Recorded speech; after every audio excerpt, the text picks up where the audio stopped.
93.1. Just join us live on Facebook. Sompa 93.1 on YouTube, Sompa TV Ghana. Sanya na yejo chen komo no kwabra kase wa ha sansusu na asante ebo ansusu e wa ha no asante na enkomo ayedi no na edru se maji wa dwenkyere ene ye koba he no ma mentio on the issue of vetting ene the oti o ayawa so west were gone but I'm from to just say Kennedy can come still in the contest. It's still in the contest or number 3 on the ballot 27th.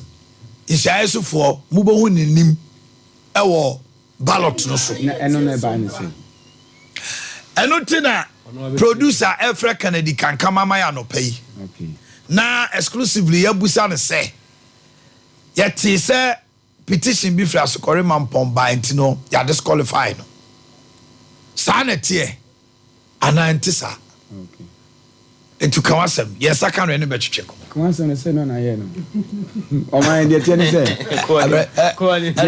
dey tie ni say MPP executives no region national constituencies o ma bom homodin pa o man what the election to the o man any previous years na who say election nko na ehun so obi si me ko fa 4 me ko ebi ni constituency and a correging.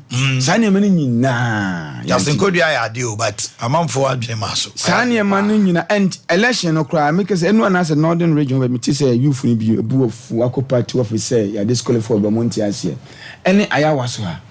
These are the about omo sitting MPs na constituency no omo MPs no. Omo pre no. Honko ana mate Ghana nyina o. E che say big plus. Yeah. O to the atwam na. Say enka MP we mane ade na meko independent day na me dey me kensi su say MPP for omomra no a say obi ko ye MP ko pre MP we no lusu na say wasa ka say meko independent na party ni mra ntim nya na hwe no de ene sa mra no omunya himum because everybody say for me na papa you say we deputy speaker second deputy speaker omo mra say obi ko independent a ye twi na so she but this around as a party I can manage say o go twa tio and a hokra say opo ko be na say won ko bi how vacant on one echo on look at all this for na obi am fa ba it is obi yes I nema we na afa bi no be dey che party na afa na momra no ase memra no stro nipa o to me that is my point the make can say so far na there o hwe ne yakoso nyina party no executive na bo homoden yenti basa ye bia party money say ni say na wuti ayawa so west we go abrante na sem na he oman abrante no as a party ni hye na say no o kase party mperfo bubu mani aguso ama no hwe wa say 3 months we just 3 months paid up member inside 2 years o daily class 2 we on my young fund 2 months and 2 years not your 2 months 3 months on my ade na fi wanya ukoduro say o mampanya be de che ayikra ba umi ampokura bepe ayikra that's not cancel we ya hantanza yenko to vi say o ya that comparison doesn't come in what you say wa no nti wo mu bi wanya mu kase da bi branche kofie na eye ntutuye na 2025 hono so wo gine ya no aba and me who say branche no de otunu fo amwa no in the sense say ya friend Lydia Ayiram akasa eno church mu kire omu de ntia abrantie we kwa John Dumelo betimi abefa seat no because abrantie ni munye dunchen Dumelo ono ne timi ma Dumelo on so mbo local song bi ma olusu election osane ne nako ma minimum sika woni sem uni se sika ne bi to mo wie ye ne yese wo ne ya wo dan na di kra no wo ne wo yire kra bunkotodwe paachew waje atum me the issue of say penifo ne wakasa with them now they have to them say o mo kasa menye now say Abraham kasa on ko bi kra na o ye mfamo 2028 no ubo say do be unity no Lydia be support or no against you and only dynamics are unim say oka kwe dey a oka yi also omni abrante ne ka abrante ne so waje atum wayam fom so oba be tie incumbent MP nechi no ma ye dey o ma ye adwumaden na 2028 oba Into once obi okra wa hotoso say no aye dia me kreduru ha metima so nsa de wako de why I say why ani amon sem wan hwe ya next yi ebe how anti dem di wie ne say and I want to make a simbi or say on person protect some sitting MPs. You shouldn't try. Say seven on my mother me can say a party need to mpokwa na mfa metudwa. Why do you say such a thing? Mumia man na mo de munya say adwuma because my head and no me babo party no by mfa metudwa chese we NDC ye omo ato aba ni nyina wie no mu lusu MPs base 18 to 19. Is MP before nyanko to aba kra no mo lusu MPs base 18 as omo lusu 19. Ah omo ko biu. Afa na yesa beto aba no. Almost I have best 20 more uncle. The point is that in 2024 election year between MPP for no mus or Jina be any say. Regards to national elections, so Kobasa want to be in a parliament. They should be strong. I feel now a man say some Jata George Momonia deal parliament too. They are going to bully MPP for no. Oh my young penny and Tinamika said this time on MPP for year MPs we know and no be to a party no. Sunday pa because why won't they betray party? Omo kasa omunko bi no. Meba. Why have they betrayed the party? Meba. Debio, what kasem na me say why do you think they have betrayed the party? But the point is that here. Obi say Jogate. Na experience in parliament. At this time party ni hia no chede wono hia no ema party no. Empenifo bo why see ye gina party ni ahead na no kasa.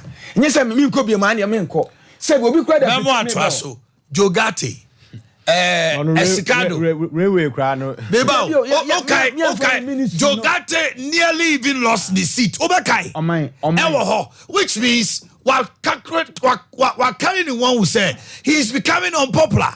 So obi to say honorable chairmansa. Metima can pay say obaswami obasa wini.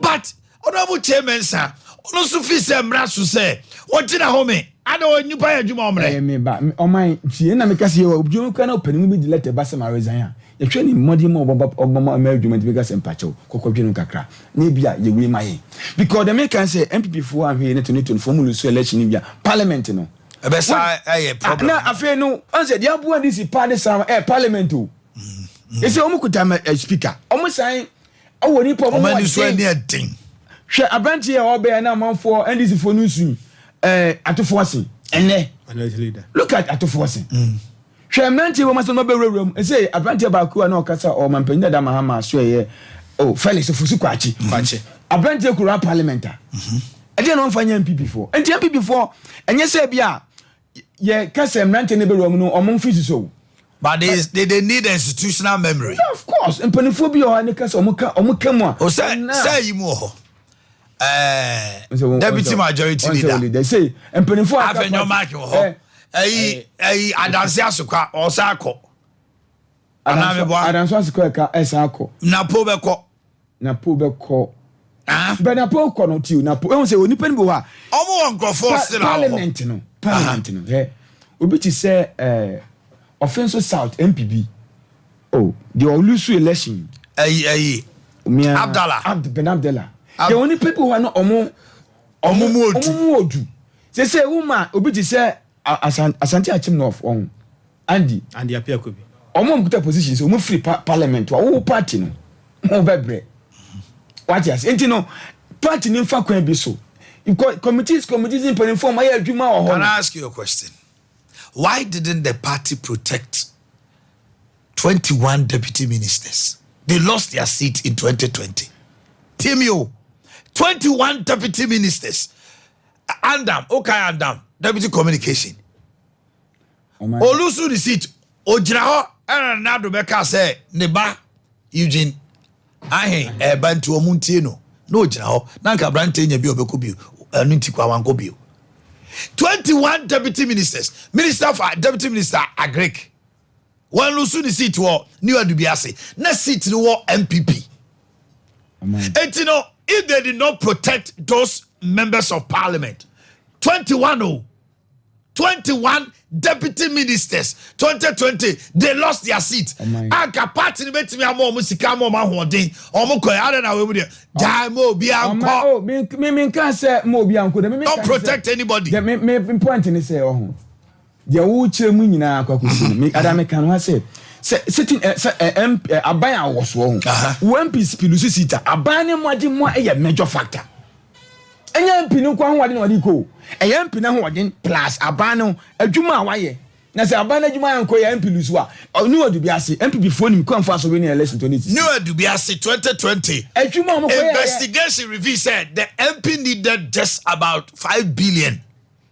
Also omo we settlers ni wadu bi ase asirivi krom ni ade so nya asasi kana kwabra enko returning seat no party MP no ebinya bi su lusu Oma ebinya bisu amfa sika na nkokra campus sika no kwabra ma minte o kaka na afei me nya mo na boss ade ba ko aye pillar pa de ma MPP say they believe in democracy a key Ghana hase no enti se ko base bi a party a wo frɛ ho se kabima men kabi wo gitum na wo bie wo nsɛm efrɛ wo bia twendom de ma wo ho no ade die to a biem no obi ankɔpere clearly wo hwɛ wo gusu amankwa me hu no se meni ho but wo hwɛ aya wo so west wo go na clearly me hu no se nkomodi e course no nye ne ba abonten no because boss met me no wa them about office or boss say ni but se me ba abonten bedane asem no a na kyerɛ se bibia akoso e wo dem ho no mu a e bia se mama amonte abetene asem no a wo kyerɛ bi no e beye edem ne kan bia bedam anim to se me so ba abonten be clear me ho me yiwa no nto hwɛ de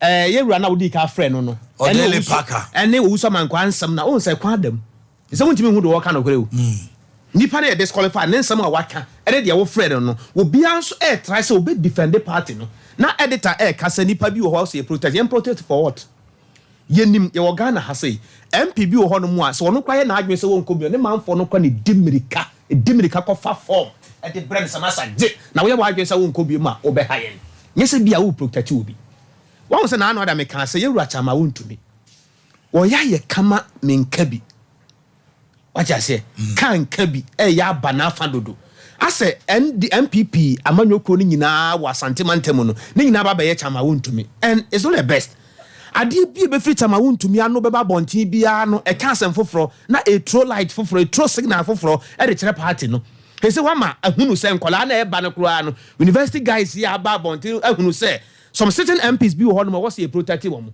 And Nippon so work as an will be as a chairman of the region. They say no, Opesa which they're saying.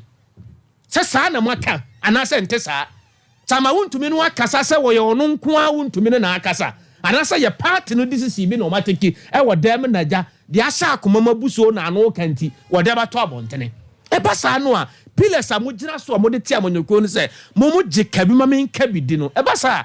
1 year what teacher no who na some for boss see ai Kumasi hai obi wo ha watena Kumasi more than 30 years nye ba bia na onim obi atena Kumasi more than 40 years nye ba bia na onim enti o kaka say bia wo busa obi ne 1-2 question bi na say where hu a eno no ye reason tie timi tire say etimi disqualify obi just like that asem bi so wo ha akwabena party no constituency no omo timi call grounds omo no my research out of that research no I'm tested the popularity or otherwise of candidates no it do maybe a obo say utie omo constitution na e ka say selection of a member of parliament not election and the constituency no wo to me say ometimi ni waka but I don't know omo say enye force omo no kan out ase na opia omo timi tro to us abrante we are that hene but we titi na bi omo ma ke so ato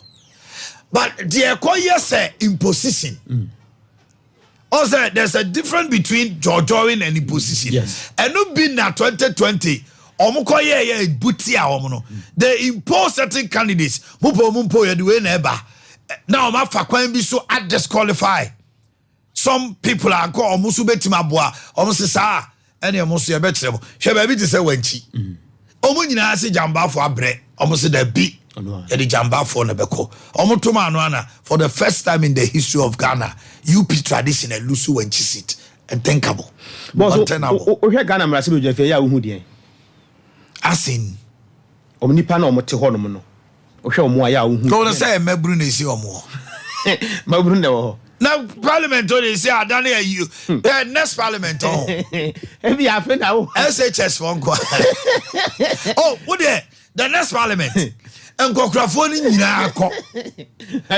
kokra be hunu ye keti amon de bia awe ni adanse asokwa kwabra tahiru ukọ abezi mu ni ad omo nyina akọ ukọ NDC mu a ubehu Sam George mu ni those guys no young vibrant agbesi mu ni okujetomu ukọ MPP mu a John Kuma mu ni sa young you know ena new breeds almost ebetuma wini omobeba eyamaburu sesia parliament o eyamaburu parliament complete any I didn't know you protecting Kokrafo. Oh say no parliament I didn't know no ka say ye won panimfo bi ho aho MPP nye careful on the basis say even now chairman Sam wo hokra no look at Jatamo look at Jinapomo oh look at to force monomne the other guys and the day money omode face on but so kind of sense why you are making a certain mistakes I want here I want to rectify some mistakes simply because sir editor na tenase for be 24 years editor so be two obi that is positive that is true but also two obi editor what time was yeah sister editor are you getting my point so who be two obi and your trust din so ma be two nipa no and why say what time obi be two awusu yeah sister no say say American system no ye dream fan to ye dey because almost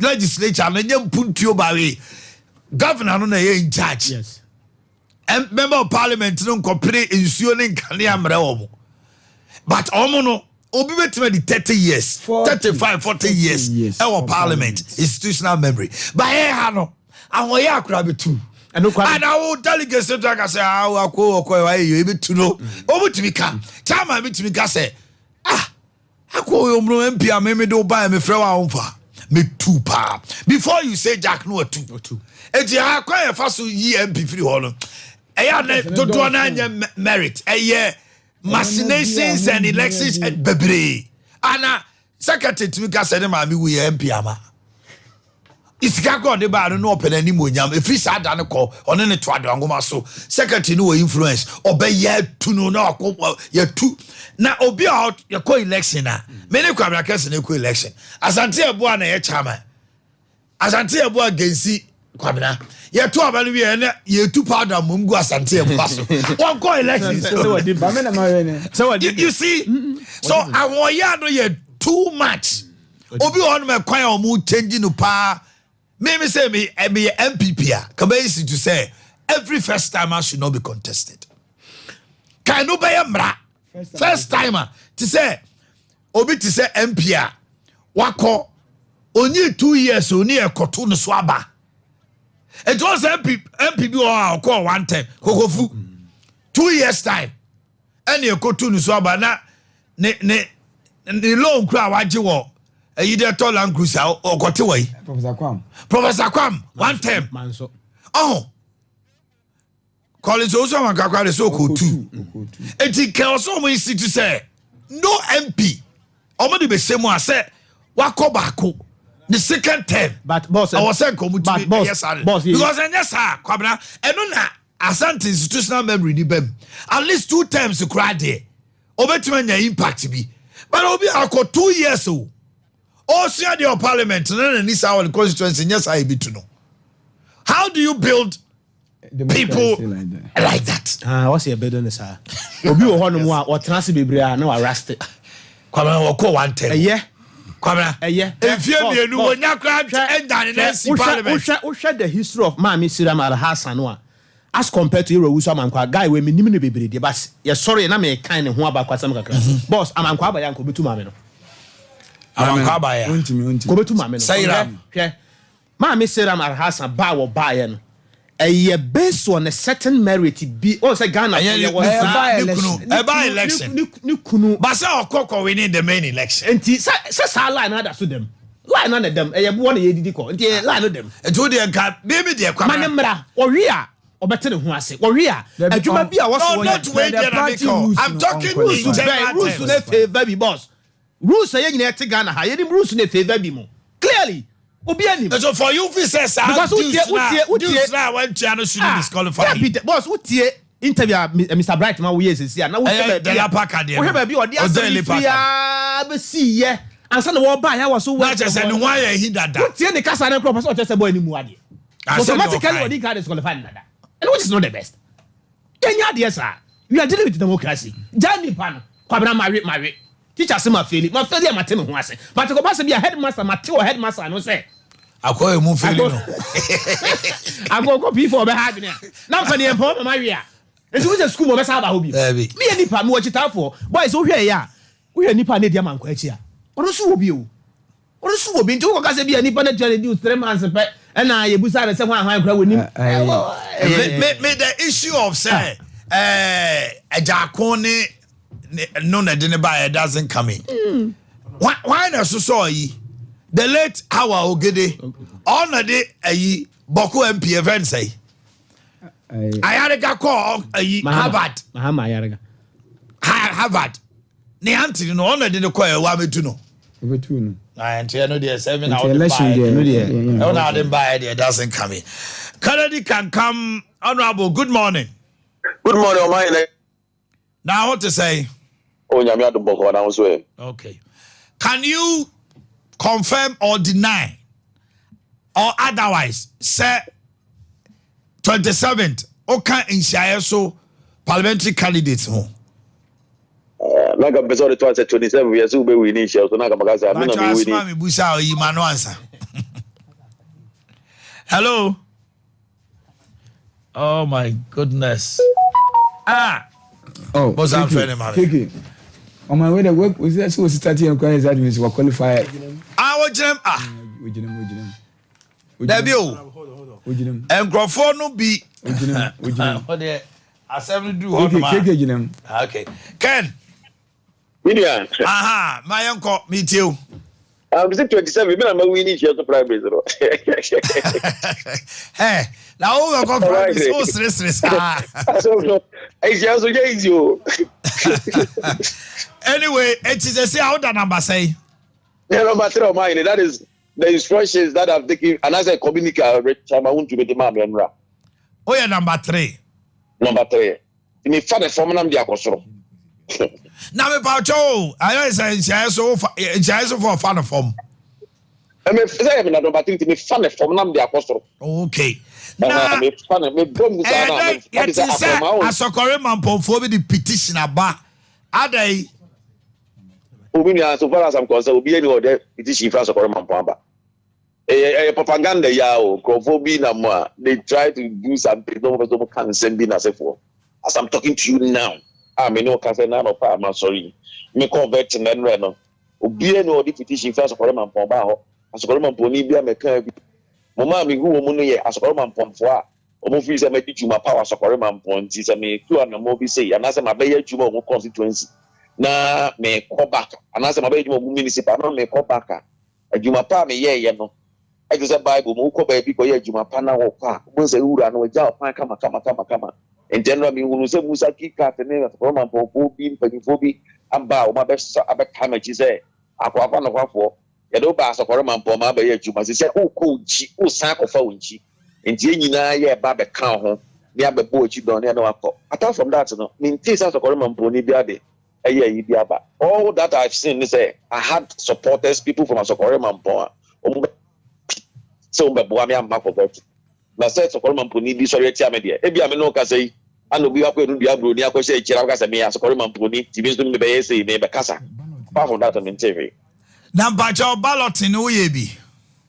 Ballot in no, I vet no, my yebi. But it was agreed, say. Because of say a bigger crime, who's a sitting MP no deputy minister for trade and industry. That's right. And we own yakwa and trying my own council being you know.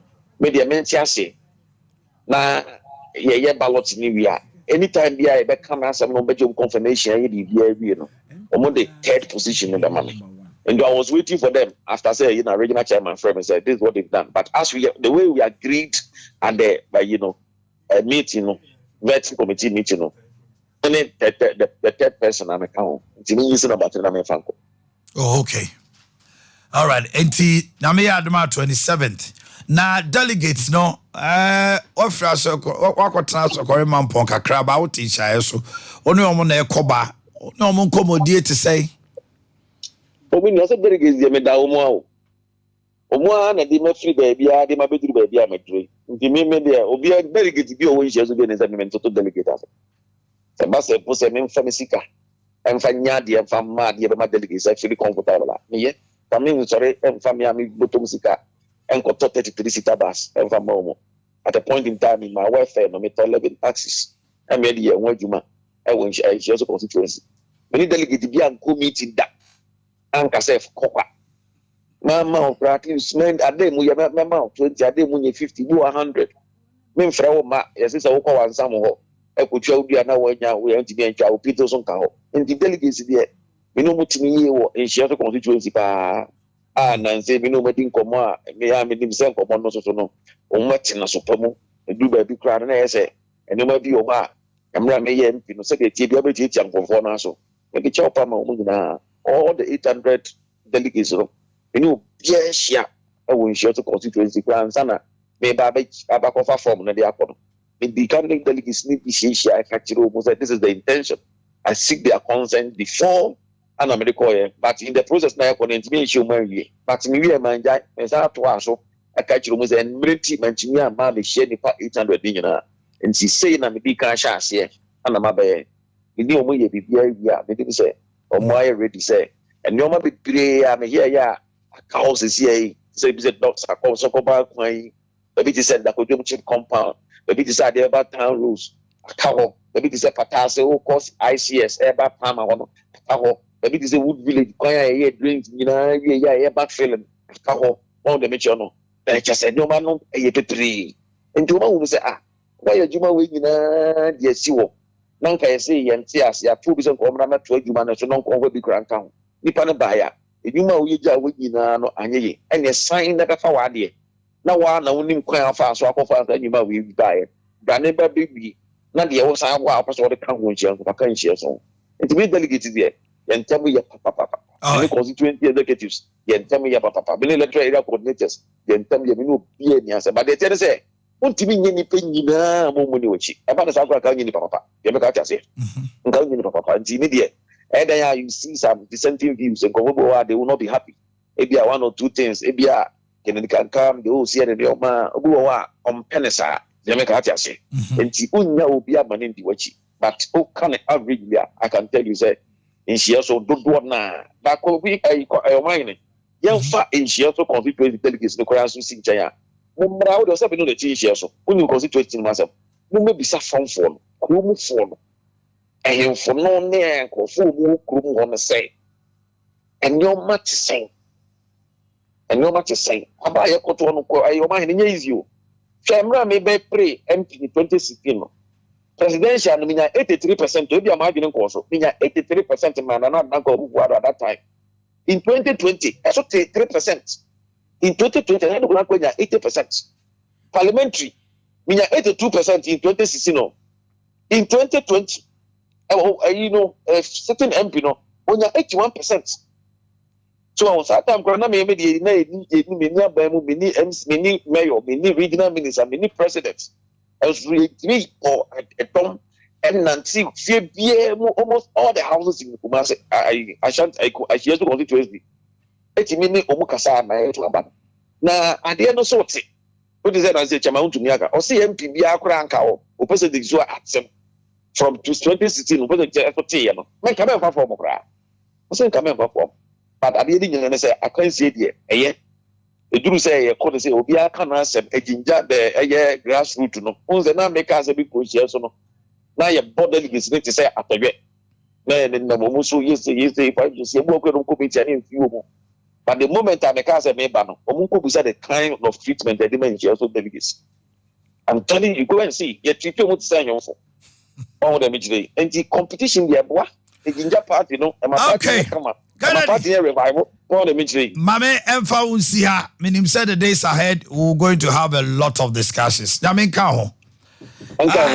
Okay. Kennedy Digital Satellite. Afiano Asia. Na ye mama kwaba mo ho te sen nyame adom man bibia boko nyame adom bibia kama Kennedy Boakye so ho Kennedy Boakye so ho pa no pemie so se awon so ho mama itwa ne pusi okay madam ba ko peno no e do ba dia sese ode afi abona ma hye mutuma se ma yenti wa no pay then our new year mo wa ye o man nsem wo ho nsem ne doso na ya na ye 10 minutes kwa ni hu senso ye so ja ye beni dey ye na daje ne PCP nsem ne magana mani asentema nyina hu se a home appliance power there aswe ne ba ko pe aswe ne Kennedy digital satellite no ma se ne beto asen fa kwanya reso ne fa ncha kese pa e magana mafo timamfo ne obi bia no pe yakopon bia na dum onya kwanya ohwe Sompa TV yeso anya kwanya na yetie Sompa FM 93.1 ye de ncha kese pa fi Kennedy digital satellite na ye de obi bia no ma na de toso minu so mi akasa sam boss Mr Kennedy Champon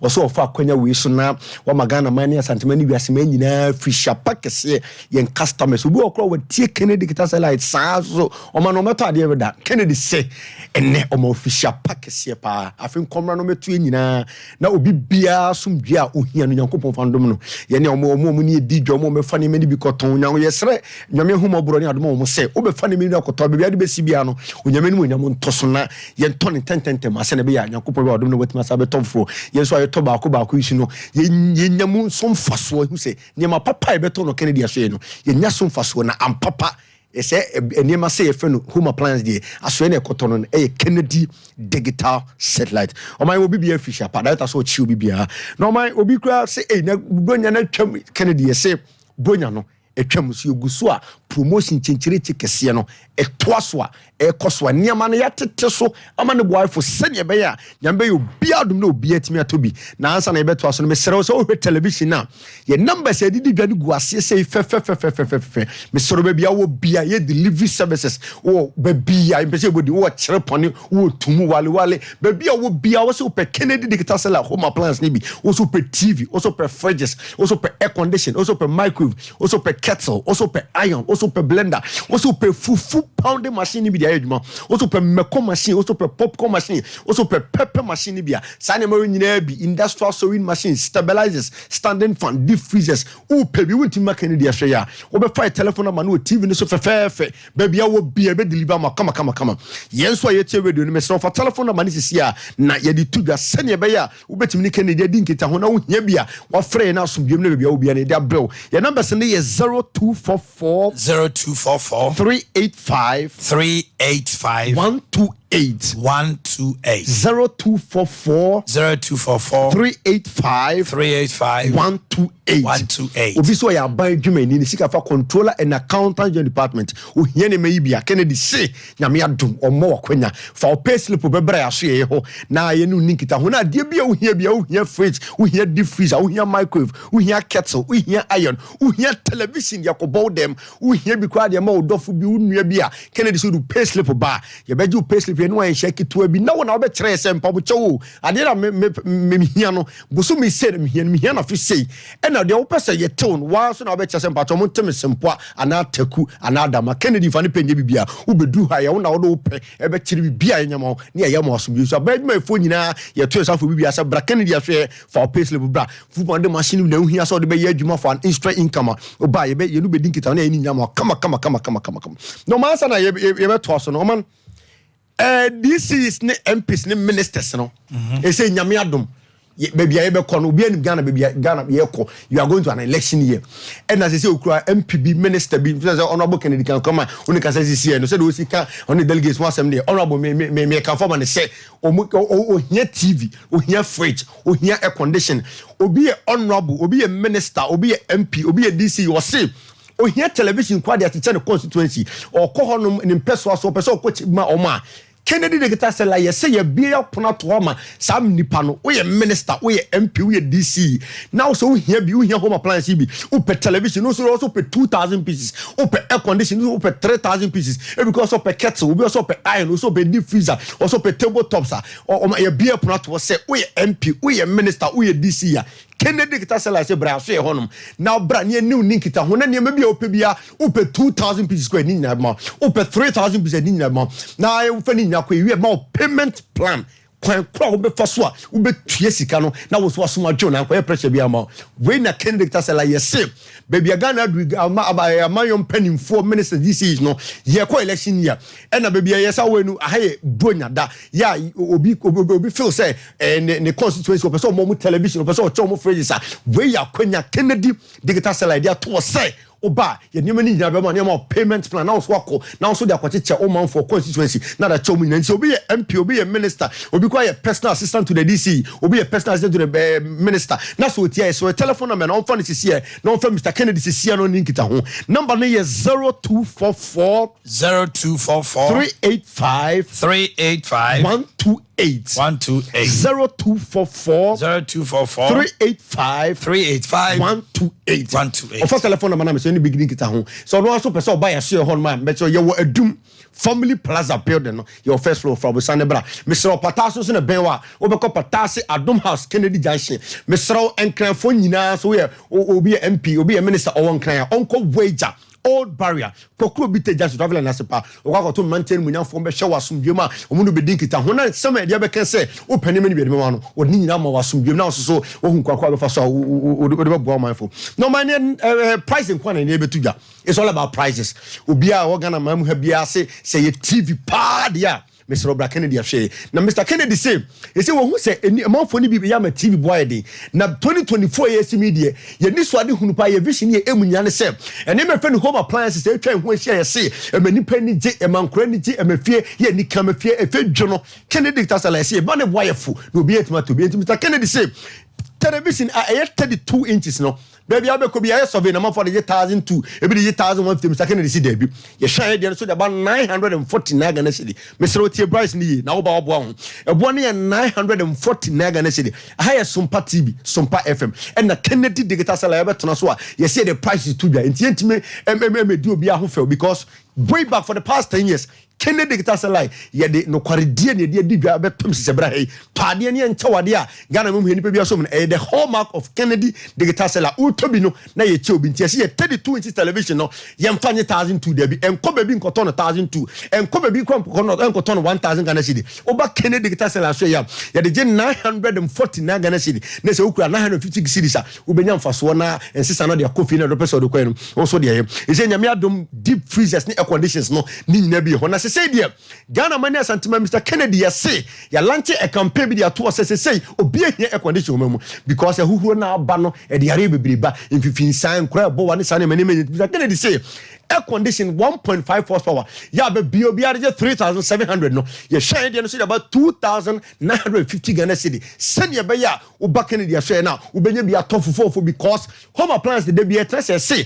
abeka ye ndada setena ho ya boraba ye bo no sane ma we ka ho yentimi nyimfiri mu dia ene ye be ma ne boye fo na wo pe bi aton so a o mbere no nya bi ato wo be so ba ya so ho so a mesrew adum family plaza bed no first floor mesrew Mr. Kennedy ye say every fridges and if deep freezers abay anema hu hia magana mem habia bidu hama mi see obrante mi pe mu fridge ni bi ato na mi fridge ha mesa na me se mama opede so pe table top na obede say wakobu se bi almost 1500 me se mama da bi oba Kennedy digital sala hwe ya table top fridge no ya de 1299 Ghana cedi ma manage my telephone number was me do adwuma me friend oba be turn this baby out tibia no there is an opportunity for you say a fridge pan na ope a deep freezer pan na ope there is an opportunity for you at Kennedy digital seller oba for telephone number no face here table top fridge and cotton 1005 ya de 1299 Ghana cedi pe ya seremo brahos here e say no so fufu pounding machine ya adwuma kese Mr. Kennedy e ko foba ye no ya say utimi tomie no a ye chow blender kese e say no ye big time business Mr. Kennedy dey aba men tele be nka say na adwuma ni Ghana adwuma wo Ghana be to fu bond machine bi meko machine popcorn machine na so fasi baby na fa ye adwuma na so so set me dey akowa no na wo to mienu a na ye chow blender kese ya say fu bond machine bo no baby da no e ho na da ye ntu price nim ye ntimi ntumo bibia no mesere obi so pe wu for the seed obi so pe tape obi so pe sound bar obi so pe sound system baby obenya de papa na ne bo oforo e ye Kennedy digital seller ne mbrante ne maba wane matan ne papa time for ye see ye money high no we TV ye double screen Kennedy dia ba ya share ho no ma mesro bra ne be tobi na so wanya problem bia ye number se ne ye 0244 385 128 128 0244 385 128 the minister said this is your chom nyina so ma say home plans wa be tirima company be na akoto niam no Kennedy digital satellite Omanhene shop now we shall pa Christian enjoy your day I was saying for about on chia pound meat don't crown of ya no na anope said me kind mene Dr. Uso Ansa history and podcast at this KNUS Betanase. Yabajo Chinkomopi, then Komono Nina Dodona Subejina, the dynamics of the primaries are Ebe Baswo. Is it a make or a ma or make MPP? And I say, you do a daddy, and Bessameka. We get Kenya man, and they're being a year frame. At the same, Vertinas, I see a Cassane corner to say, and Comodiani Kosei. And then I was the MPP Yashaye or a bit me how more parliament, institutional memory, pending for baby about 19 and Kobio. Omo Mujnemono, can they hold the fort for the party? So Muko Lusu swear seats you on maybe must say a borrowed seats. Emma MPP, I'll bet my Lusu, a be a borrowed seats, my NDC, I'll bet my Lusu, German South, German North. MPP for the Yakwaje Wenchi Ometima Kwajoma there is 9 seats no Ometima retaining and Naibeje. Just say the dynamics are something else. 137 no at a point in time Eboa Omina na Amoa and they who wears the crown in Parliament 2024 are very crucial looking at what has transpired 4 years way anymore. And I'll pay me Dr. Uso Ansa about Chinkomana Sana no Mamema a year Dimpa Natural Health for Akwaba. Dr. Akwaba. Yeah, I mean, I've been coming to you. Now I want to say. And I'll pay. Yeah. Mammy too. That's right. Any probably bray Gusua Casse or Morty and catch it. We say, you are Christmas festivities in Mona, Yentume and Tanasi. Enkasa enonti no omonte yenka mama hu se ni pa bebre no mo twen so mbete ye nkyerɛkyerɛ ya de ba that's right niji pa niji sem Dimpa Natural Health ya kasa yenkwa ne clinical ya tu ho asi was a stomach ulcer and any related challenges and ye ho adwuma onkonkote wo ba bi foforo bia na last year ye adwuma ema enema ekoyie pa nipa bi bedi adanse ana wo kyerem se won achi bremo na ye won ya mo adwe o sa accident bi onya ye na ye won sa na so omo anante a omo ko ba bia ye nkasa bibi abu enso na chi ye ne ya Dimpa so ye ne ba be hu se stomach ulcer etimi ma wachi nerves no ye wo ya te se de bibi abu asumdwe etumi bai onipa bi nso a na omo ewo heart related challenges akomamu hawa hodo a na omo aye echo ECG ene wa bebre bat na omo hu ade kro Dimpa so ye na ye so anoma a omo be di adanse ni be di adanse wo Sompa ha ebro 100 na akomamu nsam ka ho ebe kan a one brother a na abibia na nisu biri no ni tie ne ya che kwa na adwe ne se bia eya ye adamo na enso so na nya dam stomach ulcer eche woni padua no mu a etumi create problems bia wakoma ene empo wadwen eye wotese de sabe wo bodam na enso so yesomu ma asomdwe ba sa nkrofo ya ye kan nyina no be di adanse a ekire se dimpafo sade ye di tie no sa pepepe na adwuma ye kaze Dimpa Natural Health ye wo Kumase di chemso between airport ni manhia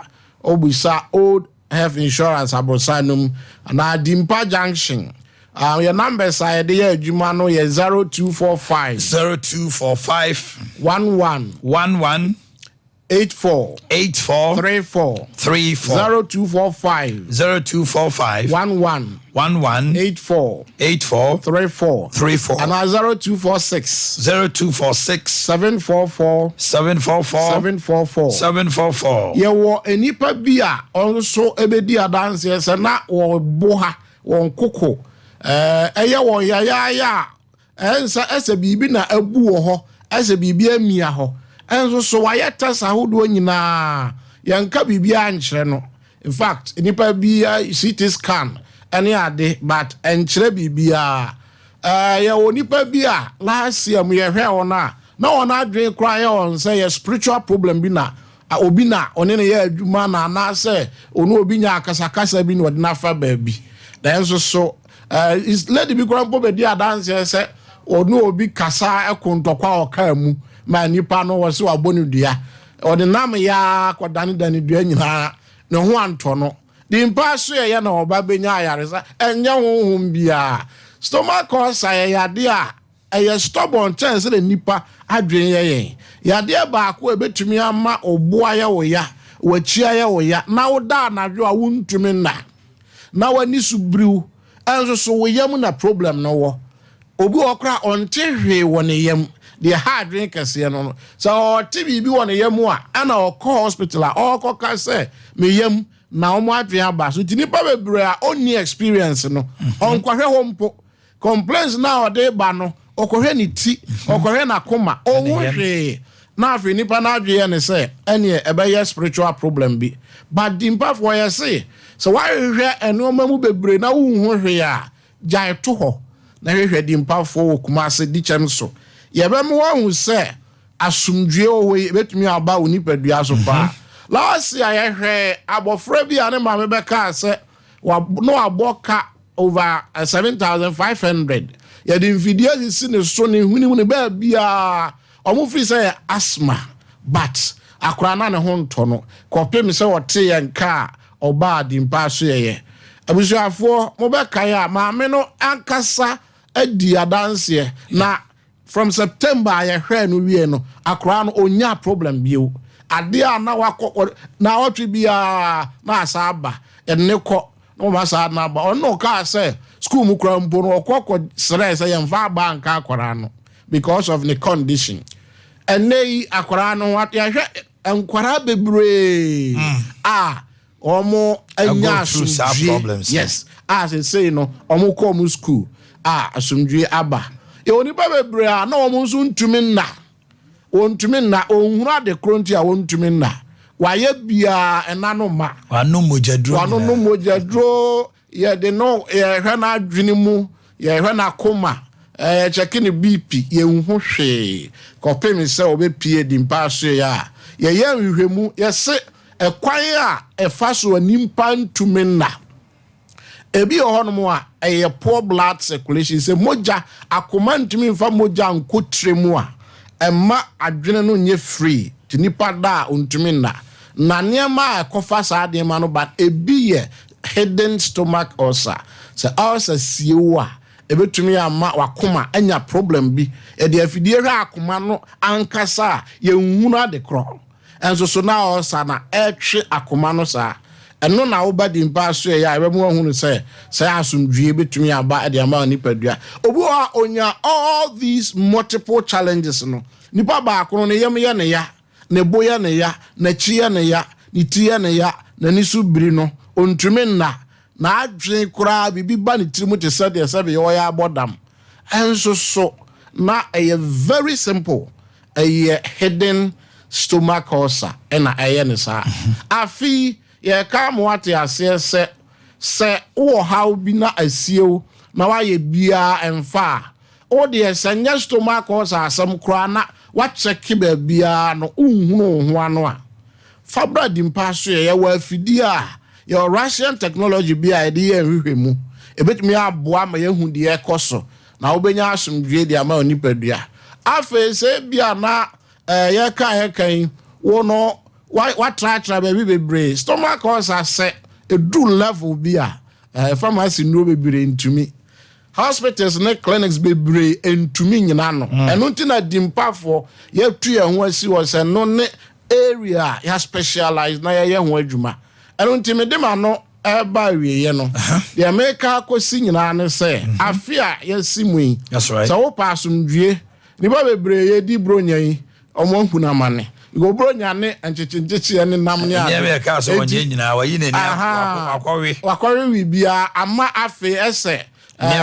nyema no sa ke ka no ho but obetumi aba enye te said de wo hya ase no bibi kakra bi ba mu a obesa akogina ba bia wo gina na afi wo de ahweye no agu kwam next week ya ba ya be kwa akoka 10 commandments ne ho asem okay. so da be ya be ma enipa hunu se de enti enipa bebre eko stomach ulcer enko no ahweye a onfa mo enupa onya ene center omuntumi hwe problem ni ye dimpa yese you Kumase. Okay. Dichem so. All right. Your number said you man for the last time. 0245 0245 11 84 34 0245 11 84 34 now 0246 744 0246 744 Yame Inshra Inina Dr. Uzansa. Yeah. Now what to say? Nyame adom na voice na IBB kakra. Ai benja hwe. Lawyer. Nam kasa mo jima homi o. I don't want to.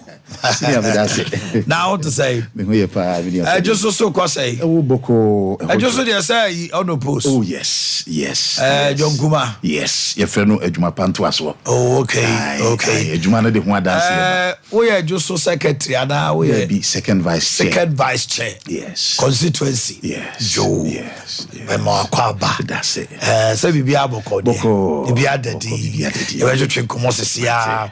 Mame nkonna me ne Dr. Mensa emboboso tew na onfa nsempa ne mawo bia obetimi enya ahomje de ama oba na wonunum no bone ene niam bia wo ya emmoa afei sasa di wachi se ne be fa so be firi wo na watimi ade wo no babrante me mo achi o mo akwaba na mpom to say apisiapa afin committee afisa say na obia de ohwehwe bia no that is my job yo yanchia atifo enfamra Sompa dwumade so enfamra Dr. Mensa asoye said ye dan da ye kanono Omanhene on say afi ehyaase onyankopon adom wawowa yen edi efrimri santin edi abedru sabre aseda ne edi matwe edi ampon na de bia abusua de ye kanyina ne se enti o tra ho na afi o hawo ene wa mane ene wo dadwene aeda wo so no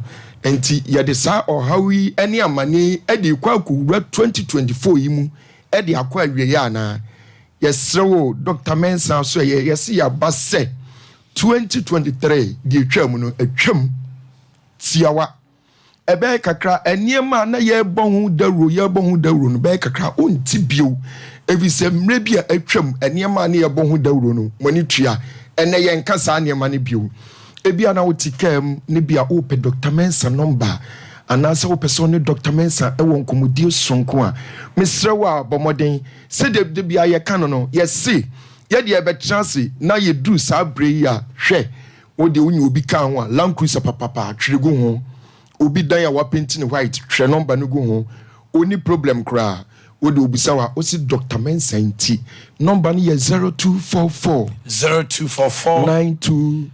92 12 69 0244 92 12 69 027 11 73 551 when see a number 0532 92 80 said you was for your din kan e kan no mon se ebra etwam na ye ka sasa hwe emra Omanhene ye maame bi ye frɛ no maame Badu ofi Germany ne by Hanover o si ye wo sasa brantam edi ni pachi sasa brantam no eye sasa ebedi wachi a se onya de tentam wa me ka cho edin so betimi age ho afiri no ma ho eduru mebi na ye ka sasa asem a wanhwe a wote wa wo beka se bia agudie but onipa bia wo wasa asusu bia kan hu se wo sasa di wachi na sasa ne ye wo sasa bone ene wo sasa pa wanhwe ye na sasa bone no betentam titu sasa brantam no obetentam a meka cho usika sam be basa wadwumasem unhunu so wan hwe yi obi de ne sasa bɔne edi n'akyi no ɔde bɛba abɛsae o ɛne nti ne duru maybe sɛbi o nkwanhyia timi si na ni kwan sɛ nka wo ebi asa nneɛma no to nanso no obi de ne haw ne sasa edi n'akyi no ɔde abɛsaw saa ɛna teɛ obi tɔn nɔɔma one ne tɔn nɔɔma no de bia ne nneɛma no yɛtu agusu tɔ ade nti na wo nkwa wo de ne yɛntɔ ababa wa fɛfɛɛfɛ a wonam wiase ɛdin sɛ obenyi obi ama na frɛ wo sɛ sabi medɔw ade nti a hwɛ yie efi sɛ sasa di wakyi no ɛyɛ sasa bɔne Dr. Mensa so ɛyɛ yɛse bra na bɛgye sasa duro dware simple adura yɛdi dware no onyame ne bɔ ahama ɛyɛ ahama o ɛnyɛ bibia ɛnyɛ sɛ odi uti kɔhyɛ bibia se o kɔ akɔyɛ bibi dabi ɛyɛ ahama ɛne nunsi ɛne yɛde afrafra oba Dr. Mensa so ɛyɛ a obɛba bɛgye sasa duro bi na afei wadware na wo ho afi na wo ho ate eba ne sa ebema osi kasem ayeyie wadwuma sem akoyie eniema eto achew ewa abrabom no etimi asiye e de ama eni nti Dr. Mensa so yesi bra ne bedware sesedru anwasam ne se ye delivery ba bia uwo bia ye de aduro no betoa wo ena no pay opemu kese na nkase trance eye Dr. Mensa ewo kotwi Guinness Depot mesewo ye di nkaka mese menfa o ha wo na ne di wachi 2023 no menfa mewura 2024 menfa niema edi wachi no menfa nkosai obi niema edi nachi no mentro mo mfa mesayo enti yesi enubra ani enua a ye de afra da bi dware na ohunfi onyankopon eye sa no man bi edima Israel for no enti menye akyinyi menye ohun akyinyi efise wiase de wo asase su bia no ewachi na chiwade ewo na kade enti Dr. Mensa se brabaji sesedru ne fa dware na ahonte na ahonfi nya favor ewo nipam enukra ni owura dom a mesrewa ubenya favor usikasem bekoyie hwe omanhene yenka we eduru mebi a yare a aniwu na efere pa de bia yeka sabi manimu a eyanum kankan halitosis yare a ehu papa na wanhwe ya uhunu wana wotimi kachew eye otamfo ene odofo adentia odofo nkwa ne betimi aka cho se medo ma wonte sabi wanum eyi nka otamfo ne betimi aka cho so onu nya asema o se sabi ofo anum kankan so amesoko wagu anum ase awie emfa wo ne wa branch a wo ye emfa wo ne wa baba ya wo ye se de ohun ofekodru bia sa yare no etimi bedua wo so emangu ase etimi kan mesew emfiri utim aninti sabi anum kankan yare obi ho ya so no aso na adentia wan hwa because it fruitim Dr. Mensa so men kan jo se efiri wiyam enuane a wudi aya hwe waduane de mu yie hwe wonam mono a wo wie de yie okosua ahodo a wudie no aya wote okosua die so wate efise ewo yam mesro bra Dr. Mensa so ye na beje aduro no bi na fe wodi sohwe na wotwe na obenum adui na nsa so pepepe sabi obi ananum yi nka obi ananum bon ohunu bio na wonti bio eye yare bone mesewa mentro masa yare wenum eni unya omanhene hwe yadi nkan aka sasemi aka sasemi ebe kakra yamosu bio said omanhene okan no wana wonum nu bone eye yare a eye ade a ehu papa eno na Ghana emrantie ne mabawa sese ye tu asiso adentia ubehu obi osemeteten kase ubehu obi metia mesrewa yenyi bi mfrim obi a onum nu boni biara se nu boni bia na anum a foundation no bra de bia meka mesi ye kase awo awo ya ne sen awo a ya nyina nse obawo ba no na obe tosum e de amawo mesewo se wunim se ompese oba no ebeduru mebi obetwe so sekan oba no beduru mebi obetwe so etu a ni nyina ne se bra Dr. Mensa so ye na oba na onum nu bone na o sei no otete e pansam no mese obeba beji adure bi enanan pepepe na miamua obefini yam no manyina enuboni bia kwara no ana wode hye nanum bia no obefiagu se de medi nkanka no omanyine yenim se Dr. Mensa so ye de e first stroke diabetes yare uti yare ba bia etwetwon ene de yenim se Dr. Mensa eye bonus onyame de ama no na wei sasa ene wona wanum eyi nka ene wona onum no bone ne de mesi onyame asa de adom Dr. Mensa ena no pay Dr. Mensa chance wo kutwi Guinness Depot okay when Dr. Mensa chance okon cry pumpuni mantem nso a Dr. Mensa e wo Madina Zongo Junction yewura akompreko honorable akompreko Kennedy Japan abronsan kese no ase ɛhɔ na Dr. Mensa yaso ɛwɔ gye number yi na fi Fred Dr. Mensa. All right. 0244 92 12 69 0244 92 12 69 na 027 11 73 551 number we so adwuma mu number ofra do obi abefa 0532 92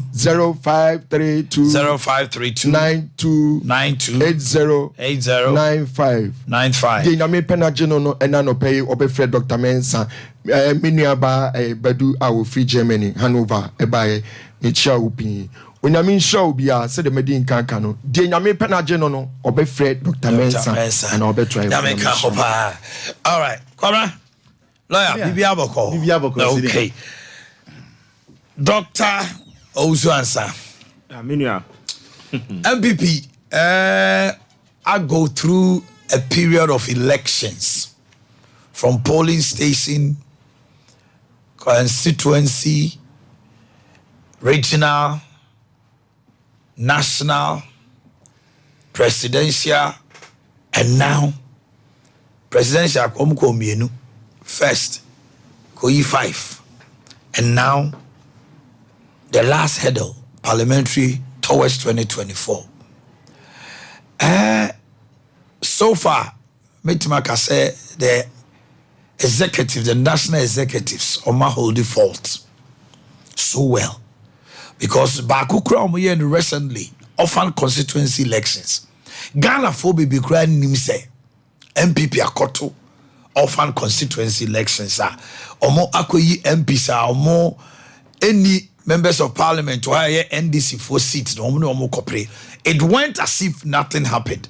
Just few noises here on social media. Quietly, just it's surprising. Because Kabibi say Kwapa constituencies because those times a Jiran Tokwe binum ne ade, Asomasi num ne ade. And they almost kotoa bayi.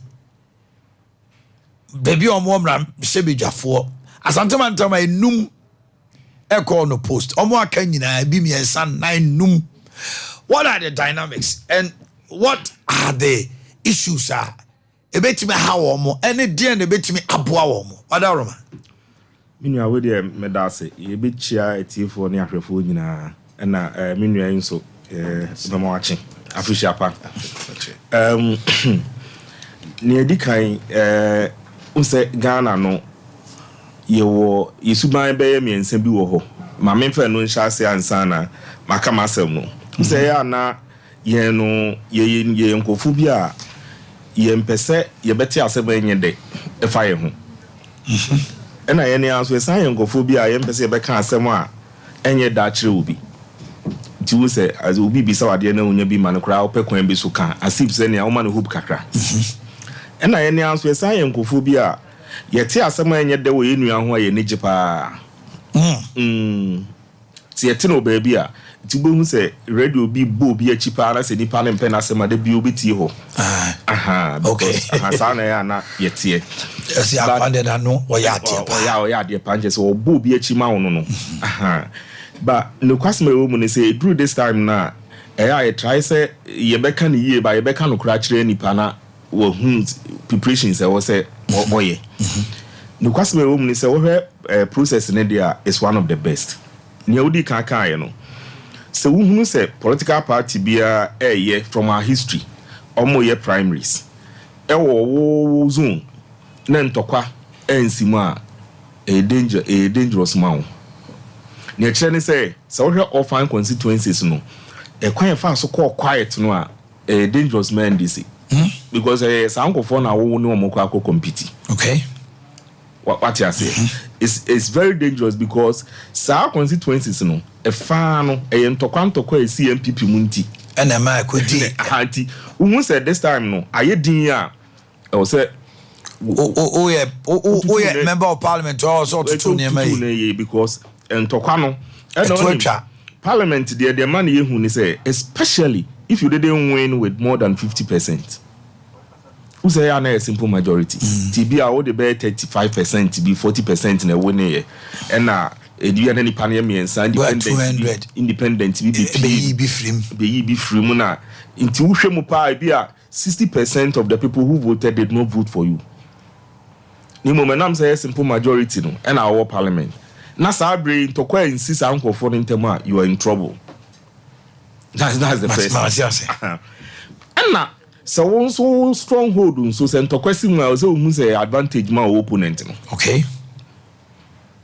Eti MPP awie one side. Omo wie baby a omo money and this for kompa GC ni bi aba no. But how to maintain their seat. They also want. They always say no one. In fact, the process has been so well. Me na Nina no they are na hard dream pa MPC dey so onim here on local politics ni one more. Yes. This time round no dynamics e wo mu kakra ama baby ayi huri course ni ade a wo ye nyina no undertones no so komu a presidential race no undertones. Okay. And I extended beyond these things. Kakra. And number 2, obi so ha no who say candidate we ba ha na nkoyi amame. But me ba na me tell some more can say be there's a difference between experience and obi a wanyini. Ebetimi ba say obi anyini sin pa ba experience a already omu. Onibi, yeah. So what you say. So in fact, Niana Mokano, NDC war youth be or parliament, omo youthful by their experience. Yeah, omo exposed. Jinapon. Omo exposed. Yeah. So also now another thing I my who MPP for no, and they say most of them no more appointments. Executive appointment. Okay. Because they would jai obiti so honorable upon Krumas on parliament. Then you minister no na all debate over there. You know what you Jinapo. Abu Jinapo. You know the guys are almost over, but appointment now more. Appointment now. Because na omo ewaha. Okay. In fact, or NDC for obo mudin. Tama no more power no who almost are. Okay. Because most often debate because of parliament, they now on the number be another pay attention to another assignment. Tell no what and no mass opposition are you more. Okay. In the 1996 parliament, the my who MPP for pound and not domone a precumune near the no opposition no be any Oboma no parliament or Hackman. Omu pejawa no mo de wa. Ye chosu a champion. Omu pejawa no mo de wa. By the time it means am yen fra omu so mo remedu no mo wi om. So what I say. Nti eno ne ma why anya careful be ya say they are stronger but say when they get into government na jina poko a minister na we ko here they will face similar issues. Okay. Okay. And number 2. The vetting process also especially Ashanti region hanewo. Ajeba ko so mo hwe ni yi pa constituencies no a number 1 constituencies are MPs no previously no oman winning with more than 50%. It means say MP no ankasa no oteso onye popular within the constituency no e bia onye too popular sir. Okay. But a MPP nti no winning. That's number 1. Number 2 baby also mo check pa ye constituencies na boundaries no regional boundaries na no MPP lusu seat at Hafaho, apart from the center of Kumasi, which is Asumasi. No. So steady new to say boundary. Yeah. Boundary, no. See, I have no boundaries, so high dangerous, drop on so boundary. Have no boundaries, not dangerous because there are a lot of settlers dropping in. That's the point. So they have to check those boundaries, constituencies, boundaries, you have to be careful with them. In fact, boundaries in any or more boundaries now because, for example, my more typical boundaries any region be bomuno because ocean where be say any asin north. Yeah. So until extension of politics ni wura mu kakra ni pa na ye ni pa kro no a it's just political boundary. Even you are the biase ne so then you look at offensive south. Offensive boundaries no. Okay. Boundaries no baby they have to watch it. But there's an German south and north. There's another element the party will have to watch: chieftaincy issues within certain communities and how they play with politics. Okay. Sompa issues near the German North and South. Around Doma East, my very good friend Chumo area, they have to find a mechanism to address those issues. I know just maybe they Samba back to Ashanti region. And now, we say, I need to come off and say, Pa be brave. Timidi didn't come up. Candidates normal, but I say, I didn't but who will constituencies will be at politics issues room. The permates are framing Kennedy. We say, oh, say, me now for Kennedy, I say, pa. And I know the politics that is going on there. We say, at a point, that maybe the MP thought, say, be our alone, and I feel Kennedy did not show interest. Well, taking everybody by surprise. Maybe some more can be a party protecting for. In fact, the best way to protect people is Obama won't call for a protector. This is from now for protecting MP. That's right. That is the real protection. Say if the party structures decide to protect you, now I won't call for your man will be protected. And they one who independence near DB. And we shouldn't forget this. Say the current party executives, and also come on Buama party, one of the things are old folks maybe elusive seats or party executive in say protecting Kofobi. When the campaign was ongoing, it was a big issue. Say muk protecting Kofobi. So they would TTB. And until we also try and Usha could be about, and one of the things was kind and say Ubi Abeko competition. And I think it's going well as of now. Few issues and I'm matete. Say Dansia Square Kakra why is a petition because against Sami, but Martin said it was thrown away. Masante say Bikra now Marco P national and Simbi. Adansia Square was very hot in the last elections. Me could details no because but I know the details what is going on the ground. I think the party should watch it because who need to make answer. Me pacho over me afa elections of course or local government elections. It gave us a picture. Local government elections, whether we like it or not, a political grounds. And NDC in Ashanti region, I can tell you, sir, Medin Komono are jubilating. Some of the constituencies, Ubekaya, last elections, NDC can say more 10 constituencies as a 13 be a number so more winning. They are still working on those constituencies. That's the truth. And I can also tell you that some of those constituencies, they have won massively in the local elections. Yes, massively. It is true. I want to say this so that people should pay attention. One constituency where NDC had only one assemblyman now has 10 out of 18. So Medin Komo, then Koma me the conclusion is regional chairman. Nana Kwesi. Onene members no. Ejuma omo ye wo district assembly elections no MPP anyebi. MPP anyebi was Ashanti region, I'm telling you, because omo go deep. Omo krasem omo kan say senye abane delay na omo accuse the Electoral Commission of a clandestine act. Say last hour they saw say enka MPP be lose almost all the etino mu delay ni kakrama MPP for kwa bogre mu nyesa ko mu nya about 80%. She say our assembly a lot of the assemblies, the assembly members are NDC members. I'm telling you, say any government appointees are.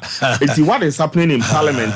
A bang, who say MP Bakwana mi nu ama na adane asemo ho no is going to happen at the local level. Oh yes, in some of the municipalities ne districts. What be? As somehow okay, me say any be 1 week after elections na. Oh yes. Masha that to me bo ahwenyo maybe pa am say nya asem bia na ye can be okay. So and because of that another thing is some of the MPs actually supported those candidates who are Omelusuno. The party should watch out. And yes, big names be honing your man, but when you're careful, they should go to the grounds and listen to the people on the ground. Me meta nanti pabo hu me si from na me name ko food din komo ubetina baby na waje some bottle of drink bi na utie nsem meta nanti pa.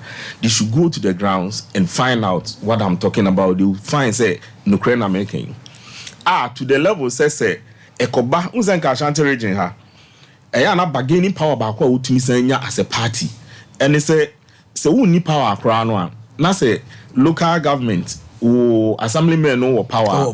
They can even decide who becomes the DC and DC. Yes. But I'm telling you, in some of the constituencies now, but for government appointees, they will struggle. Oh yes. And you can go to the constituencies. It is true. You can go to those constituencies and I don't know why our mom interest uncle Ashanti region. Previously, nanka more call local government elections who say region no. This time, me say NDC took over and they have taken over. And you baby but Metmaka also says for your stronghold. Yeah. Now for the party in your position to perform such at local level elections. No, it's targeted certain constituencies a reflection on the national general election. Yes. That's what I'm saying, that it means you can work on it now. So only am a no. Say the bear ube say aha say ne koy dynamics in the city MP kra ko ha koy campaign ma candidate we ni hu abufu nti kra ya 20 ano. So one call for man, yes. Yes, she tell you say assemblyman be lusu because MP be kra down for no. I'm telling you. Tell you says MP no. Oh, kwa ye anam koto aba January 27 enkoje flask nkoto aba. We a polling station akobusa say had an assembly member we will lose here. Yes, not down for the MP. Hey. They should tell you that some of the MPs openly supported some candidates. Yes. And they lost. So what you say. And I make us say assembly or I was a measure assembly or I can and Yashas for do maybe I'll early to yes, say it so yes, that I agree with on you. it. And your money in undertones no it's affecting affected primaries whether we like it or not.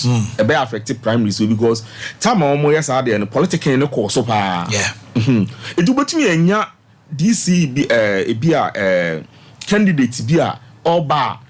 He might be NDC but a bit affiliated to one of the candidates in the MPP now. Dynamics no man will form pa. They should go to the grounds they will find out what I'm talking about. And I won't say you MPP or how he's so good. Be away the mammy more a dean barco. Quite so. Uko parliament as will be out to me parliament kakra kutna hotie de ekoswa. Onu kujato. Omuna editing a who now. A professor Nyako. Hwe it's a document be towa kujato nyako. Omuna like they and some almost started be a so that's for then I make us say you see such a person in parliament the usefulness in parliament it is so high for the party.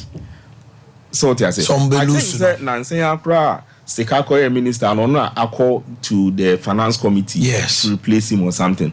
He's so instrumental in a lot of the things because of a researcher. But I want to work on so form. Now I want the presence of honor say. So when you are too much committed, when also you're one of the candidates now when need primaries, with more than 50%, it means that primaries, so pressure. He won the primaries with less than 50%. It means that you don't control the constituency in terms of the delegates. Such people no be honoma, and he's one-time MP. But dynamics what from be say who's a constituency be or maybe any people be support. But any panel support no in the presidential primaries because you supported a different candidate and it's going against some of the MPs. is going against some of the MPs. So these are the dynamics on the grounds. I think that when there's a person who protect the MP, what you do is say, direct. You and him far delegates so Eboa MP name our delegates name you maybe ye, so that the people will protect him. But yes, who join him eventually no, it might affect you or outlook or parliament and you may be home. So what I say, because we are now here pass or bar. When we Ghana how for me government your law no says so ye ministers from parliament 51%. So you should target people the way or your ministerial material. So let's help. Now we need to so the party can help, but you have to be very careful when you are doing that. Say the bear scenarios no. Say the bear wait me aboa because yes answer wait me nyanko for no ma we all right. Then they work in parliament and answer what buying the crown becomes a problem forming a government. Oh, lawyer Korobati. I mean, what being a many swatch papa.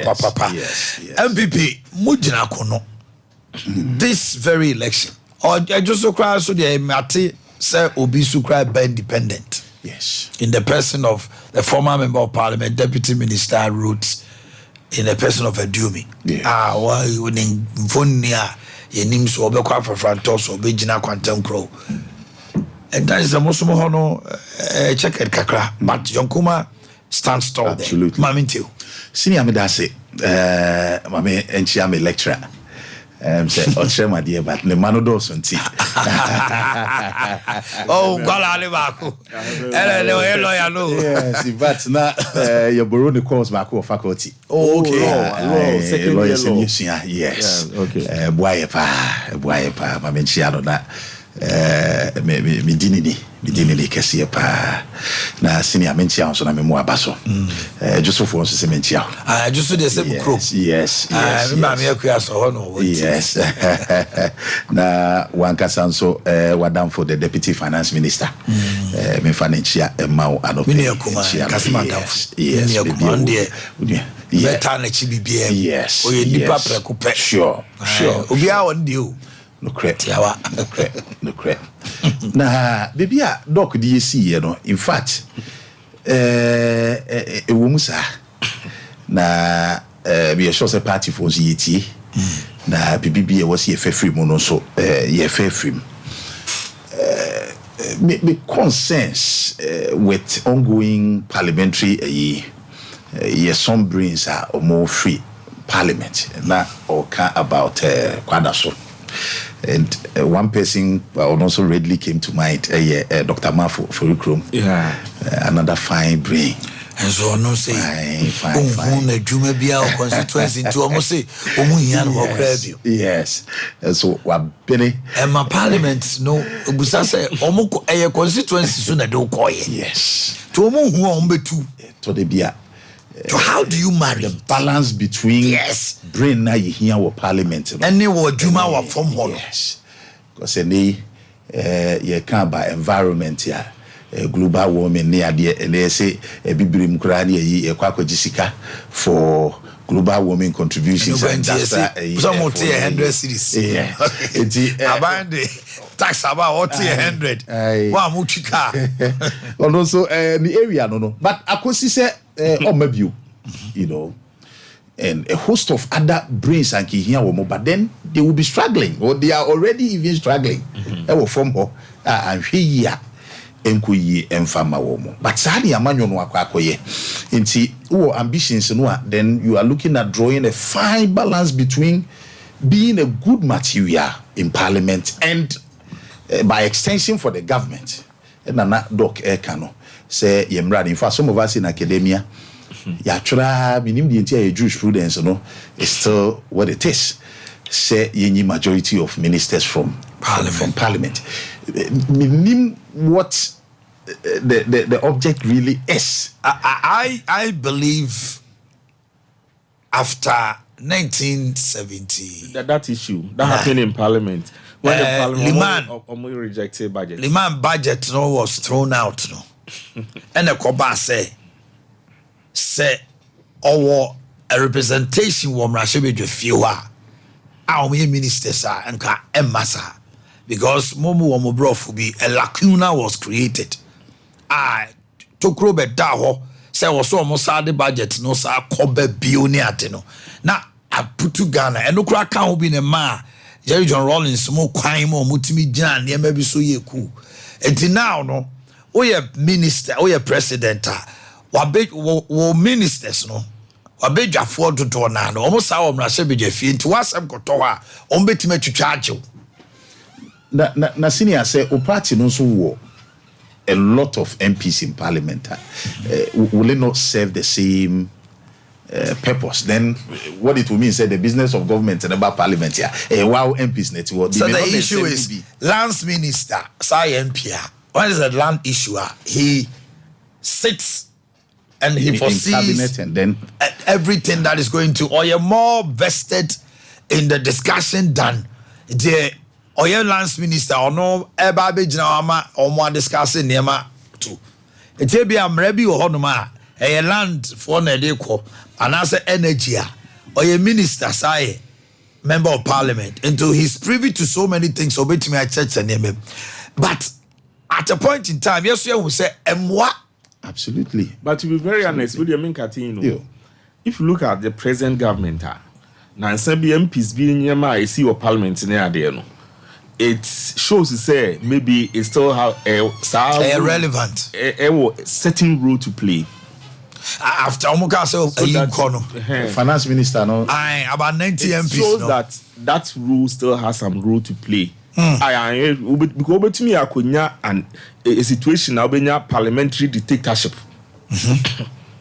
So, who says MPC even from your own party? Yeah. They can. That's it. And no, nema United States president, a government me you should be not one and crop for crowd vote against it.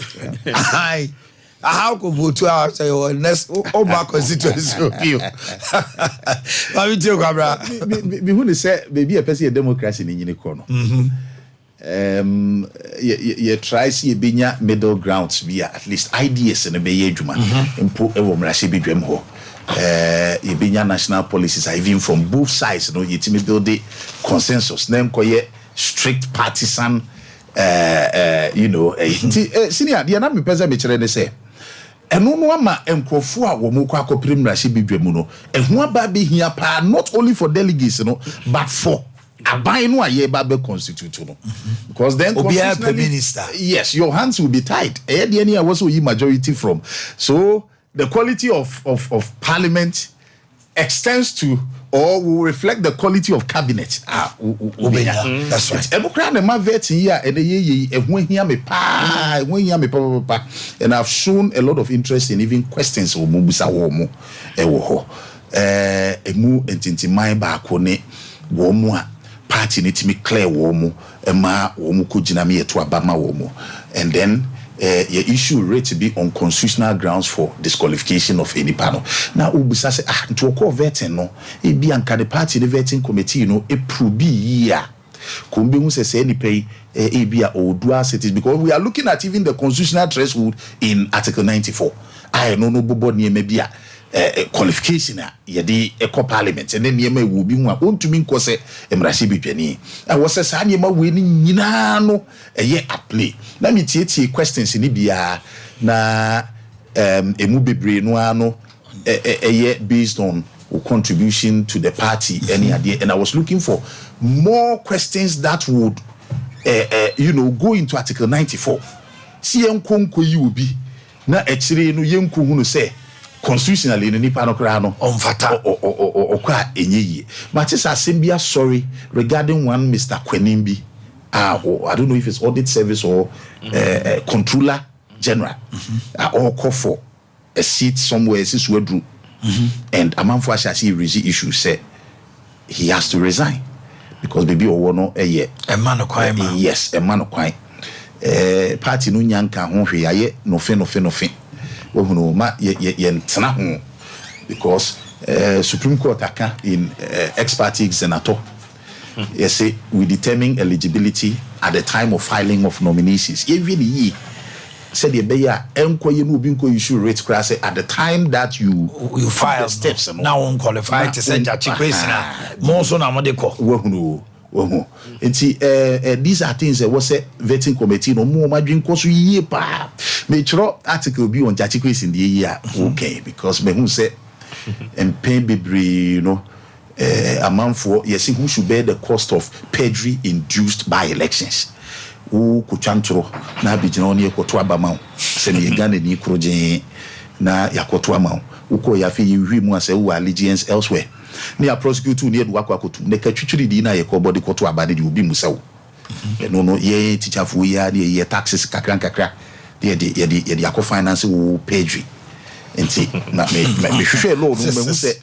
space bi wom because the elections law no provided for a civil recovery of says kind of from it's true nipana or committee okay enti me tro say yen amend law no yen fan shim sa aka no a so wa obema ya boss aka yes e was say sika ide be to by election yen fan so I don't me take say asem we be told you Ghana ni bia be support yes in fact me tro be ton wa japade nyina ya akoba election the party will pay so anti party ni be to ya enti ene ya wo mu koyi a ye veti to me tie wa interest say e was say vetting committee no enhwe ye na president ICC no ebi ansa atomo yes ye wa Adamu Sakande ye wa Jachikwese na enko base omanye due diligence na yenya ma obi an continue ko wi ase nipa na ko we ne yes nenso ontimi nko parliament yes because manso abeda no so yes in fact there are some other disqualifications and said that you famous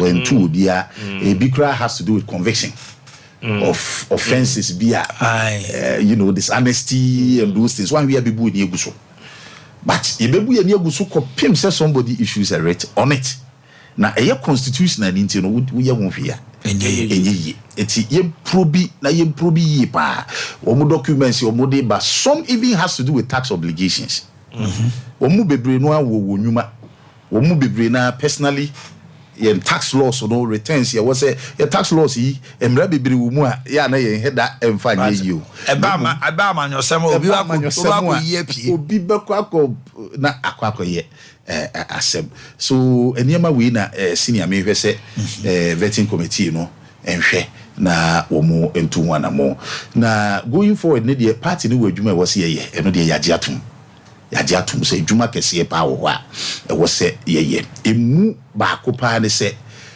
adwuma de yaje na ne ton NPP ya de no man kamasem obi kan ya kan no atum se apatemu no ene yeti oba ye adwuma wo ni apeni ya ye adwuma na nado ye adwuma pa ni mum ne ton no jo ahome ma men ton me de ma matizini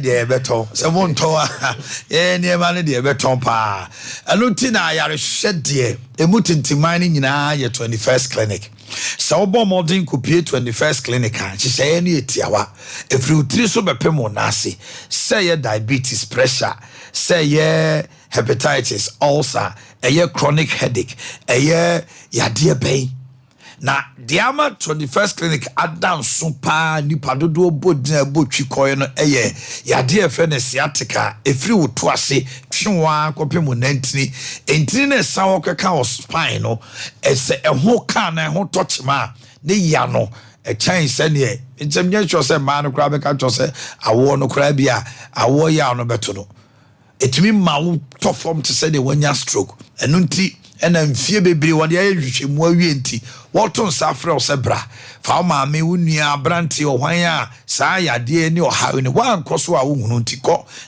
ne moa ye wo lab ahodo ye wo scan services machine treatment ni massage ye 15 branches and counting Techima and Kranza headquarters Sunyani and Kai Domi Market Obuasi Council Quarters Call Junction.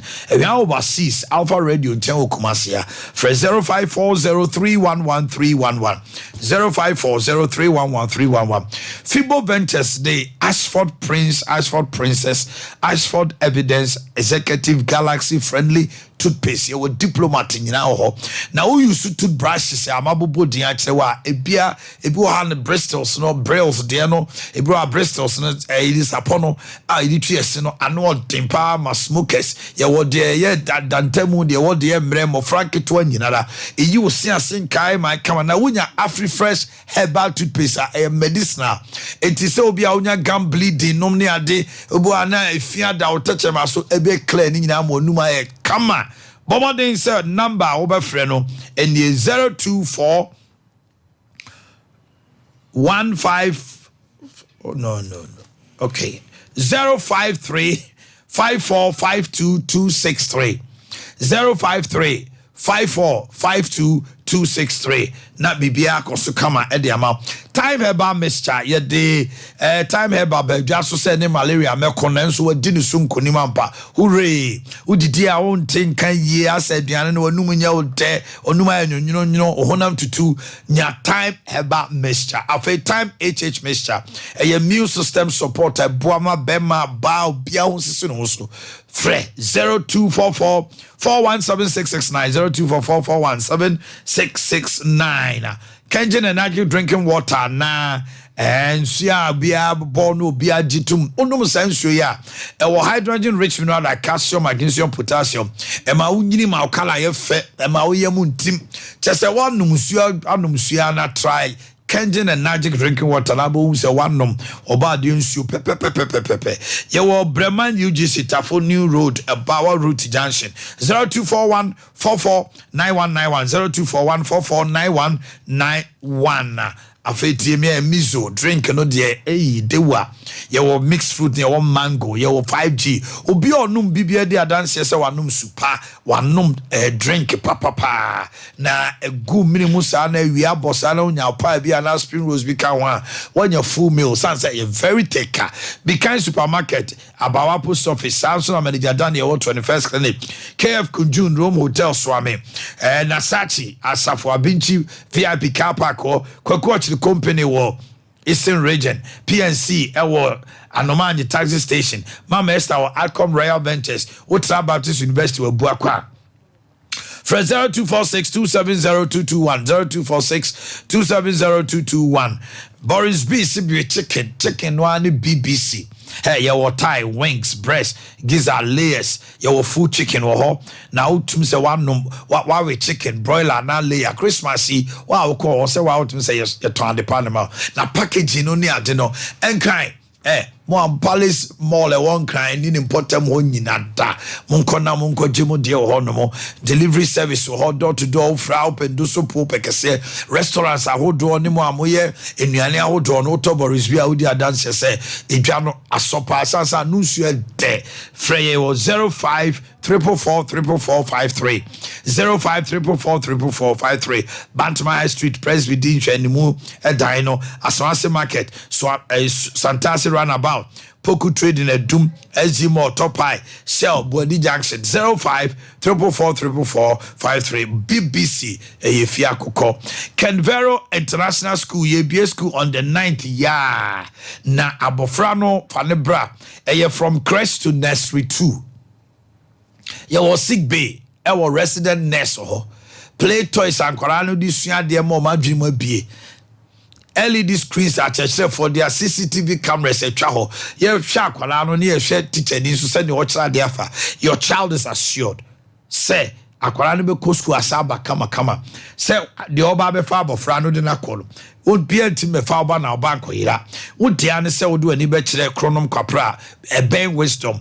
Hospital ana himfie hona fresh 0240693720 0240693720 New Z natural mineral water sukronchi kama chese obibini black mark company they are just now packaging na utim say yes wedding engagement outdoor party be na we natural mineral water New Z no Breman Westbrook to Jackson Chrono Main Road and kind atomic assurement kwaso ena Sunyane Mat Roberts for 0244 620294 0244 620294 and 0208 1830 18. Tony Sack Electronics so asem me the birthdays eba.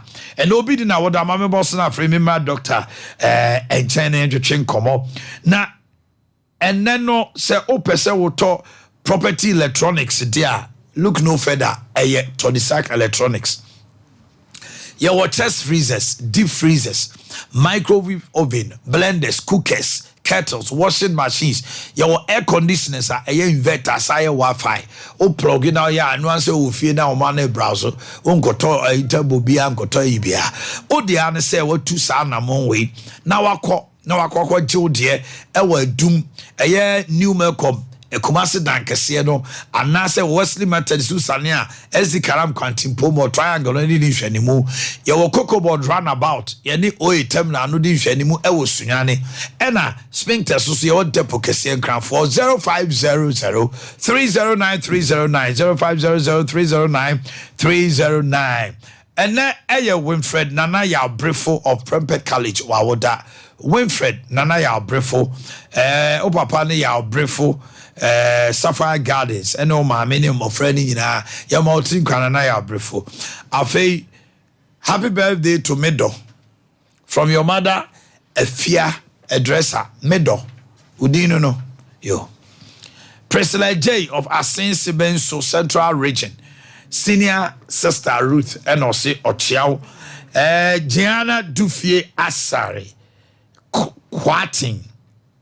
Hope Land International School, Bremen, Auntie Abigail Asari and your father, Lord Asari, Mrs. Sabina Marshall, Jennifer Joycelyn, Sarah and Nita Siwamuma Utinkwa, Mrs. Sabina Marshall, Reverend Father Charles Kofi Safo of Jabi Anglican Church, and there you are, Reverend Father Charles Kofi Safo. Happy birthday to you, Reverend Father. To my beautiful daughter, Davina Budong. Entry. Hey, Boabin, I go say I out you why? I'm Marco Bodimbi. Boabin, I'm asking Budon. From your mom and dad. Okay. And then Janira Equia Akwanyame. Janira Equia Akwanyame. And there you are, that Ya Grace and the entire family. Or say Ya Grace is Sompa. And Faunian is by yes, our baby. Okay. Benjamin Amankwa, aka Hunter of CRS teacher, a CRS teacher at Dujama Senior, and also then Eno Ewa Konfanochi Teaching Hospital, human resource. Eno, happy birthday to you. Enjoy the day to your max, special lady. All right, Doc, you wrap it up. Yo, Milia. It's where there near Mijiri. And they say MPP regional executive will be ATR. I was saying Cobros Kappa. Because somehow I can't handle so more fiber boom. Hey, what you have said, especially say MPP to me and him say or support to be electoral area and then to panelus.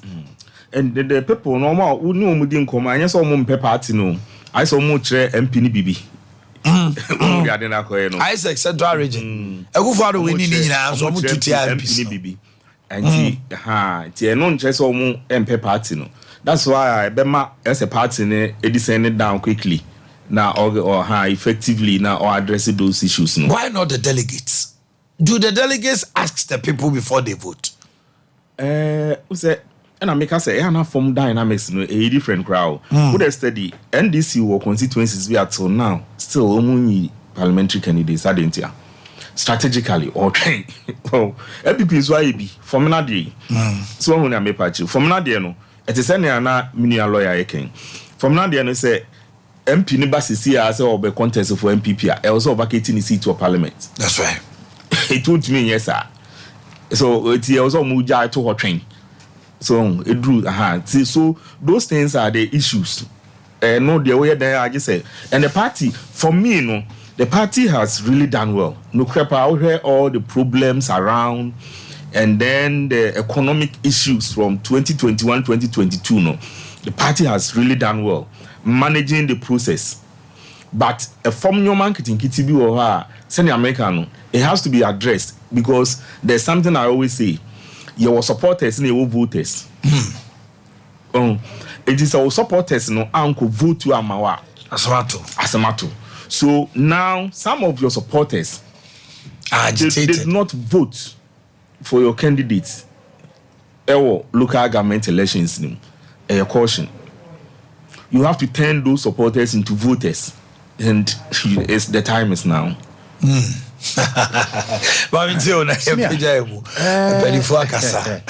In fact, Ade baako nso ana me pese me de ka ho no. Party finding a way to once again draw a very fine balance between womu bi na omode ba betre. Any womu do omo ready abo akohoma e wo party no. Ende be yire. And also near Semono. An ideal situation, but on the grounds because Nipano delegates no, I'm going to able to know, but a fine material, yes, able to know. And maybe I may hear the say, Binomo Titia Bruchiri. Bogus, why war penny sick a go, where you back with the twatching party, no more program, when you will find support to. And Bresson, ya, and now we're in a Juma, Bajuma, where we are no retire, no BTS croon. Now, what in the evidence, but Musi die, we may be my thousand Ghana. Now, going for the name. Now, who say? Papa bi so hye consuency wo a what did the widie na was that first the year work class the say wo a wontimi mu akoma wo na fufuo no ye hwe senti akoma bono brena no but I know the anka a very good say they were brain odi yes but I have the MPP say aso they come de no vetting for no be to me ahwe se omusha ase so omo hwe no a ebema nkofo ahu se mitimi nkotena brochi na se be me nkobo me bra na ma retire wi a mini any productive life no me wo sikanti be pempe na ma ba betie sim ya na affect e wo perform oba wo because delegates ndi okaso hwe nipa kakra bi delegates no a wo betumi ya ba bi wini na nkofo no maka no so all na kwabna mususu mu yi polling station executives na a ombe delegates na are na no mutumu yi mani free ho mo mama ni nko because omo na ekoto abayi constituency parliamentary candidate mamo electoral area coordinators omo a ebe wi ase no they make just obi on more team say grounds no the whole year constituents about 80,000 on beto abado omo peno esusu delegates akwachi 20 million aje flash screen akoyi no asabe e de na bre wo mo affect presidential most of the time the votes no because presidential kika constituencies na bubom na ayekase etie bia 2016 otumi nya be 45,000 afi no anya 42 3,000 free so eto tete sa obelusu enti moso mo hwe police station na yeyi 55 no mama mane nye te say ho de ehu hia mo me ho hia mo because omo na ye da asi ahene nipa no oni nim de bia fa election to say the doctor kai but also a police station ya de amano or the koko true na ni abrese o stand no eye MPB o koto so aba na constituency chairman bi sika obenya Emuamo. Was he a Mammy from Senior Maminka, we interrupt him. Some banana, Honorable Kennedy, Edin Komobi. That's why. Party them waye. Omode guidelines, a buy. Senke was a MC for no constituency for be a position be resign it before the 20th. The 20th of September. But Oman fa addendum be and come what the mischief or the purpose of the law was to cure because it's a problem can come so no or far form one fan as you see it maybe there was a lacuna or so about it just a most son but what can say law no as it is interpretation Rebecca say if the ordinary meaning makes sense we don't bring in extraneous about your way no your lord that Rebecca was I was afraid that was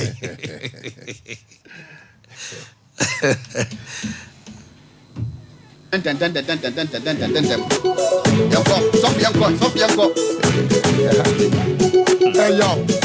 yo, check it out, yo.